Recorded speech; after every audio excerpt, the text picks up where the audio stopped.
Hi, welcome to HowtoDandD. My name is Fred Wheeler and today I want to talk about Dungeons and Dragons, and specifically I'm talking about Dungeons and Dragons 5e. This is a Dungeon Master Guide for the Lost Mine of Phandelver. That's right, a Dungeon Master Guide for the Lost Mine of Phandelver, which means if you are a player playing in the Lost Mine of Phandelver, this is not the video for you. I have videos for you, but this is not the one. So you're welcome to go and check out those videos. If you're a Dungeon Master and you're planning to run this adventure, or you're already in the process of doing so, stick around. I have lots of information for you. First off, we're talking about Glasstaff, the Redbrand leader. Yes, that's right. So Glasstaff is the leader of the Redbrand ruffians in the town of Phandelver. This is sort of our opening scene. And we start off, and look, I've looked for many different pictures to depict Glasstaff, what he would look like. I'm going to present you with a lot of different images, and you'll decide on the sort of image that sort of best suits him the way you want to play Glasstaff. I want to make it clear, Glasstaff can be played many different ways. Glasstaff's real name is Iano Albric. He is a member of the Lord's Alliance, which is basically an organisation that tries to sort of make sure that everything is going well within the realm. And they've done a reasonable job of doing so. You know, that's why Neverwinter and Waterdeep are doing all right. Along the Sword Coast, the Lord's Alliance spend a lot of their time. They are mostly stationed in that location, and that's really where we get most of our information about the Lord's Alliance anyway. Now this is a human male wizard. He has been corrupted, and now whether it's been corrupted by somebody else or he was just allowed that to take place over time himself, the adventure doesn't spell out, so you will have to decide how that works. He is using his contacts to broker a meeting with a very special individual, the very individual he has been sent to bring to justice, and that is the Black Spider. I've already done a video on the Black Spider, or Nesna the Black Spider, so if you haven't seen that, go and check it out. So he's doing the absolute reverse to what he was supposed to do. So what's taken place is that the Lord's Alliance has sent Iano to Phandelver, the small settlement where the Lost Mine of Phandelver takes place. It's really sort of like the central hub, and his job is to set up a constable, bring law to this lawless town and area, and he doesn't do that. He does the absolute reverse of that, and I will explain. Essentially, he's going to set up a gang.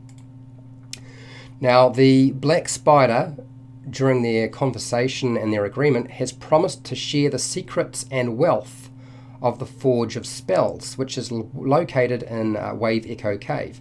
He's going to share those secrets and wealth with Iano, help him, and that's how he's gaining his loyalty. Now, Iano's loyalty is really dependent on this particular promise of reward from the Forge of Spells, which the Black Spider, I'm sure, would be quite willing to pursue, because he's got many different individuals that he's controlling, trying to bring Phandelver and the area around Phandelver under his control. But Iano Albric's job is to control Phandelver and how it operates. And he's done a pretty good job so far. Of course, things are going to change. Iano Albric is a nobleman. Now this is definitely the case, because there is a note that is sent by the Black Spider, and it refers to Iano Albric as Lord, or Lord Albric. So he's possibly a lord from Neverwinter. It's not clear in the adventure. I've not been able to find anything on the internet to suggest otherwise, or maybe that I'm on the wrong track, but I believe that isn't the case. There is another video on Glasstaff that has been made on YouTube. I cannot remember his name, but I would suggest typing in, doing a search on YouTube, look for Glasstaff. He's done a video on the same topic, and you might find a bit more information. I don't think you will, but you might find it useful anyway. Now, Iano Albric is motivated by greed and power, and he's not been able to achieve that wealth and that power, his ultimate goal as a lord in the city. And so, therefore, he's been given the perfect opportunity to set up his own little lordly area, and that is going to Phandelver and bringing justice to it, which, of course, as I said, he doesn't do. Now, there are a few things you've got to understand. Iano Elbrick is two-faced. How you play Iano Elbrick is up to you. There is a little bit of guidance in the adventure, but Iano puts on airs of being courteous, being a gentleman, being reluctant to be involved in arson or kidnapping or murder or blackmail or theft, all of which he absolutely does get involved in. In fact, Iano's true nature is quite ugly. He's driven by his arrogance and, I would say, to a large degree, megalomania. Now, you do not need to play the character that way, but I feel like after running this adventure myself, seeing how other dungeon masters have run this adventure, and doing plenty of reading on the internet and the adventure itself and how it's been played out by other people, I feel like he has certainly got a screw loose. So I would play him with a slight screw loose, if you ask me. He's set up the Redbrand ruffians in Phandelver to terrorise the townfolk, or he's maybe just reinforced the existing Redbrands that existed more as outlaws to deal with the problem that he has, which is to basically control Phandelver. So you can play the Redbrands and his influence in two ways. One, he set up the Redbrands completely, or he took over an existing Redbrand group. Now, this might be a bandit group. It might be the militia for Phandelver, which I doubt it would, because you wouldn't wind up sending Iano there in the first place if there was a militia to start off with, so that doesn't make an awful lot of sense. But maybe they were a militia force that was travelling from one of the other towns. That's all possible. I have always sort of suspected that Iano Elbrick has taken control of an existing Redbrand group and dealt with their leader, and I think I named their leader Lex. Now, you do not need to do that. It is not in the adventure. I just made that up. Okay, that's just me. That's got nothing to do with the canon of the adventure. But like all adventures, this is still very much a skeleton, and you are recommended, and I would suggest that it is up to you to make adjustments and changes so it works for you and works for your players. Iano is trying to master the art of brewing potions. This is stipulated in the adventure, but he's not had much success. In fact, he has not been successful at all. He is hoping that the Black Spider will assist him in the process of learning this new skill. I don't think that the Black Spider has any intention of doing so, but he may sort of dangle that carrot in front of Iano just to get him to comply. The fact that he is sharing wealth and so forth from the Spellforge is probably more than enough. I've already done a video on the Black Spider, as I said. Okay, and I've done a video on the Redbrands, if you haven't seen that as well. Iano knows that the players' characters are coming to Phandelver. He has been warned to stop them by the Black Spider. That is part of the note that can be found in the Redbrand hideout. So he knows they are coming. How he responds is a different story.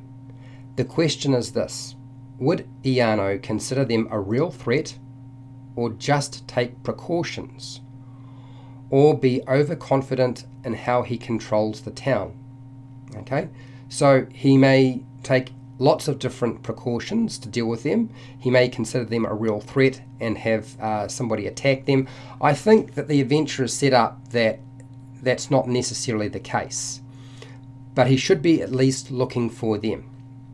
Now, there are a lot of things within the adventure dealing with Glasstaff which will probably confuse people and won't make a lot of sense. It is done by design. I will explain what's going on with some of the decisions that have been made and sort of the ease of dealing with Iano Elbrick, because he's not particularly difficult to deal with if you just follow what is written in the adventure. Iano might have his Redbrands follow and spy on the new visitors. In fact, any new visitors. Doesn't matter if it's the player's characters. Anybody who enters Phandelver. Now, how do you catch Iano? That's the trick, right? Catching Iano unawares might not be that easy. Certainly the adventure notes suggest that it would be a lot easier to do so. But remember that the first contact with the Redbrands is probably going to be heard and known by everybody. So as soon as the first battle takes place, the word will be out. And that will get to the other Redbrands, which means it will get to Iano. And if that doesn't trigger his curiosity and alert him that there is trouble to deal with, then I don't know what will. So I honestly think that Iano should be a little bit more difficult to deal with. And there should be some warning given. Just because the players decimate 4 Redbrands in the streets doesn't mean that some of the other Redbrands didn't see that take place and that word did not get to them. So remember that. Glasstaff could invite the players' characters to a meeting. He could do so with overwhelming forces, waiting to greet them in some way to talk business. Now, I know a lot of Dungeon Masters really want to have Glasstaff have a dialogue with the players before any kind of battle takes place. Got to be careful of this, because that's the fatal flaw of any villain, right, is the monologue. You want to talk rather than fight, when it makes more sense to simply take out your enemy. Remember that a fight can still take place, and the Redbrands ruffians do not need to, particularly if they're up close and melee, they don't actually have to kill them. They can knock them out. That's an option for you as a Dungeon Master. So remember that. And then, of course, that conversation you were hoping for can take place, but with the players' characters nicely tucked away, gagged in some cases, and in other cases tied up or shackled in some way. So he might tell them, look, you have to leave town. I don't want you here. He might offer the party a job with him. Certainly, I would consider that an option. Don't leave that off the cards. He might question them on their motives. He might not be specifically sure that they are the ones that the Black Spider was talking about. They could be just some adventurers or bandits or bounty hunters or mercenaries who just wandered into Phandelver and started causing trouble. He doesn't actually know who they are. So questioning each one of them about their motives could be a way of playing it out. He could, as I said, capture them, and there's no reason why you can't have a fight that doesn't involve capture. You do not need to polish them off. And then, of course, once he's captured them, he can hand them over to the Black Spider to deal with, particularly if he doesn't want to get his hands dirty or worry about the consequences of that. I would imagine that the Black Spider would be more than happy to have them captured or killed in most cases. There's also the opportunity to lure the player's characters into an ambush and then simply kill them with overwhelming forces. Can I just say, that is one of the most horrible outcomes you could possibly put forth. I don't have a huge issue with character death in my own games, but then again, I don't make my players make a new character every time their character dies. Okay, I've talked about how I deal with character death, and I've talked about how to deal with character death in The Lost Mine of Phandelver, and given you lots of different options. But I would like to say that even though that sounds like a wonderful idea and seems perfectly reasonable and logical and much more realistic, we are playing Dungeons and Dragons, okay? You don't have to do it that way.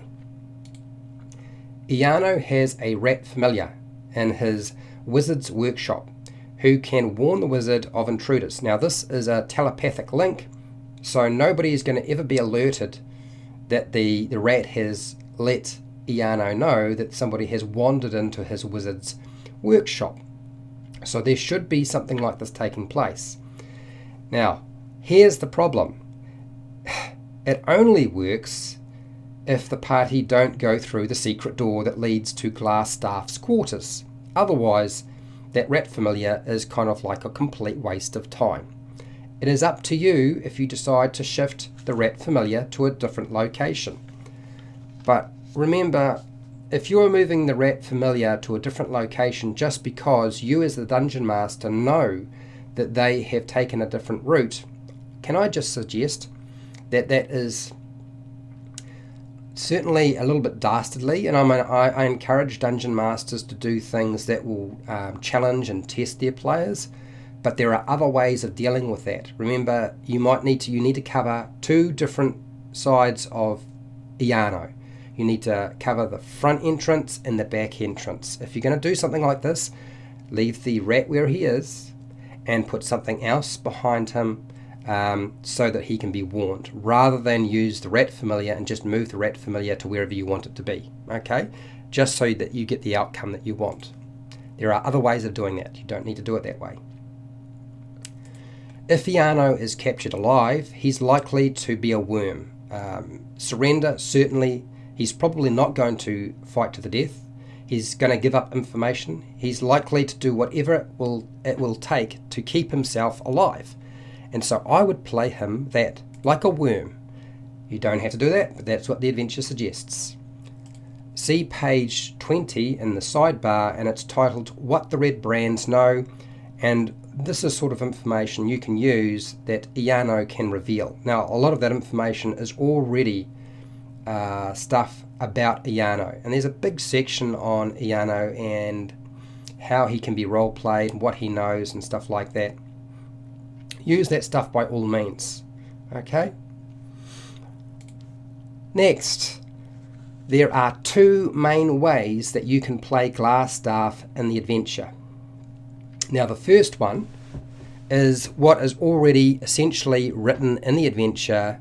It's not difficult to figure out what's going on here. You can run him as the designers had intended. It is not a mistake. Chris Perkins deliberately did it this way. It's intended that he be imperfect, that he be inexperienced, and that he be foolish and make silly mistakes. He is the leader of these thugs, but he is inexperienced. That is the intention of the adventure. If you don't like that, if you feel that that would not be as much fun as playing him in a different way, then you don't have to do it that way. I can assure you, if you run it as the designers intended, the players will probably get their characters to go through the back door where Carp tells them where the tunnel is. They'll use that route. They'll find the secret doors, because the secret doors in this location have got such low DCs. They'll find all the secret doors, and then once they've scattered out the place, gone through the secret doors, because of course if you find any doors and then you find secret doors, you don't go through the normal door, you go through the secret door first, right? Because that must lead to something important and circumvent a good portion of the dungeon. So that's what my players did, and they killed Iano very quickly. Glasstaff was wiped out in, I think it was one round. I don't think he even had a chance to have a turn, because he got surprised, and he had a low initiative because I rolled really stinky on the dice. So he was dead. If you don't want that, there is a second way you can play the wizard. You can change the wizard into a smart and dangerous villain, making him far more of a challenge for the players' characters. Remember, when they're playing through this section, the chances are they will be level 2, possibly level 3, but more likely they'll be level 2. So level 2 is still fairly fragile. Level 1 is very fragile, but level 2 is still pretty fragile. So things could go badly for the players' characters if you're not careful. And of course, I'm not suggesting that you make adjustments. If things go badly, then honestly, I wouldn't worry too much about it. You worry about those things later on and just let them play out. That's usually been my approach to most things. So here are a few things you can do to make your wizard far more dangerous. Place the alarm spell on the secret door leading to his quarters. So make sure that door is closed, and make sure there's the alarm spell. Now, make sure the alarm spell can make a loud noise if you want, or it can be just a silent alarm that will warn only Glasstaff and nobody else. There's the ability to adjust that how you see fit. The other option is you can place the alarm much further away from Glasstaff so he gets more of a warning. If you place it on the entrance to the forest tunnel, this is where Carp finds sort of like a secret door or whatever leading into this is like the back entrance into the Redbrands hideout. you could place the alarm spell there. Doing the same thing, this will give Glasstaff much more time to prepare his lair, his hideout, get his forces organised and have them waiting. I'm going to make it clear, you do this and it's going to change things significantly for the players. That will be much harder. That staff that he has, that glass staff, the staff of defense, has the ability to cast a number of spells. So the sorts of spells you should be casting with the glass staff are the following. Make sure you cast Mage Armor at the start of the day, so that he already has Mage Armor on before the player's characters show up. It should be the first thing that any mage casts at the very beginning of the day. It lasts 8 hours, so why would you not do that? And if he needs to recast it, why not do that? But there's no need to, because the chances are they're going to go for the hideout probably near the beginning of the day or the middle of the day, and unlikely to attack the Redbrand hideout at night. I haven't come across too many players who have taken that option, which of course they could, but the longer you leave things, the more time you give the Redbrands to get organised. Make sure to use the Rat Familiar to warn of intruders. Make sure that you use the shield spell every chance you have. The staff allows you to cast the shield spell as a reaction. Make sure you use it every chance you have. Okay, we can make Glasstaff last a lot longer in his quarters, particularly if the fight breaks out there, by giving him some bodyguards. You could have 2 bugbears or 2 Redbrand bandits with Iano as bodyguards at all times, in either very close to his quarters or in his quarters, so that if a fight takes place, he's protected. So that's another way of dealing with that. That gives you a meat shield between a very soft, squishy wizard and the rest of the player's characters. So that's another way of dealing with it. The other option is you can not have the bodyguards and do all the other things I have suggested. I would also suggest that you consider giving Glasstaff or Iano Elbrick an escape route. Most villains should have some way of escaping.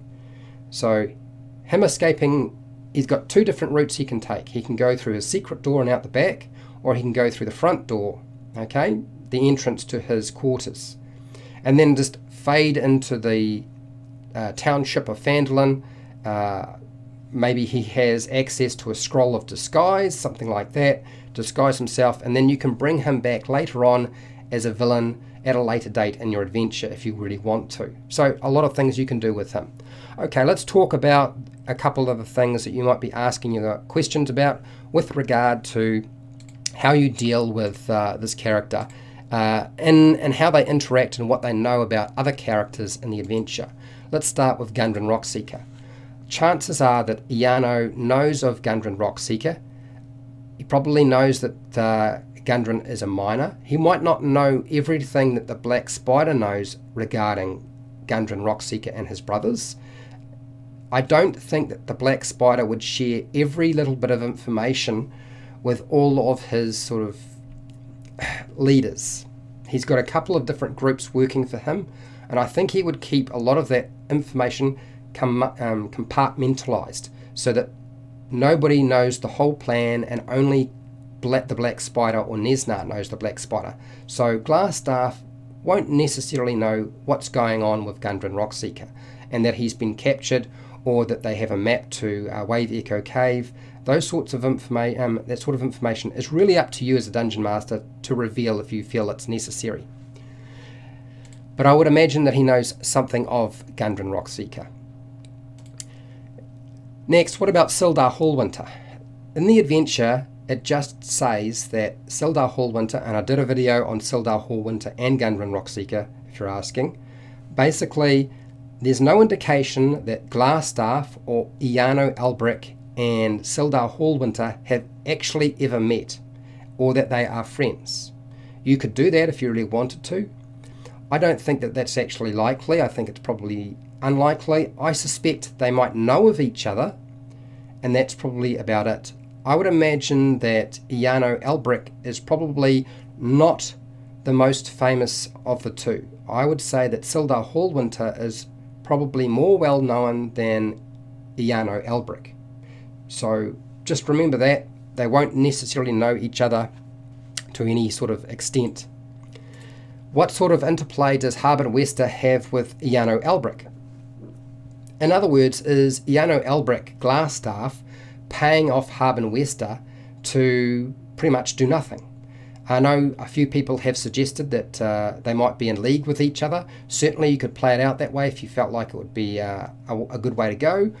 I don't think the adventure actually suggests that at all. I just think that Haben Wester is suggested as being out of his depth and incompetent in the role that he's currently holding. I've done a video on Haben Wester too as well. What about the Redbrands? How hard has Iano Elbrick found in controlling the actions of the Redbrand bandits? That's up to you. I don't think that Iano Elbrick has found it difficult whatsoever, because remember, he doesn't just have these human Redbrand bandits under his service. He has had reinforcements sent to him in the form of bugbears that work for somebody else. These are on loan essentially from the Cragmore tribe under the order of the Black Spider. So in other words, he has reinforcements that can help him and don't necessarily need to worry about keeping everybody in line. But if you want to have some sort of dissent within the Redbrands and that Iano Elbrick is finding it difficult to control them, that's up to you, your decision to make. Okay, now I'm hoping that this video covered all of the aspects of Glasstaff or Iano Elbrick that you needed. If it didn't, I do apologize. If you found this video useful, fantastic. I have lots of videos on the Lost Mine of Phandelver, Dungeon Masters guides galore, and I actually have a player's guide as well, as it happens. I have many different videos for Dungeon Masters and players on many different topics of the game, and you're welcome to go and check those out at a later date if you want. Now, if you want to support the channel, so I do more videos like this sort of thing, then great. How can you do that? Patreon. I have a Patreon page where you get access to the live streams and other content. I also have affiliate links to the book depository and Amazon down under the description. I have a merchandise shelf underneath all of my videos that can all support me. Make sure I keep doing this sort of stuff. Now, make sure to share, like, and subscribe. Hit the bell button to be notified when I go live and when I publish new videos. And hey, till next time, keep rolling those 20s.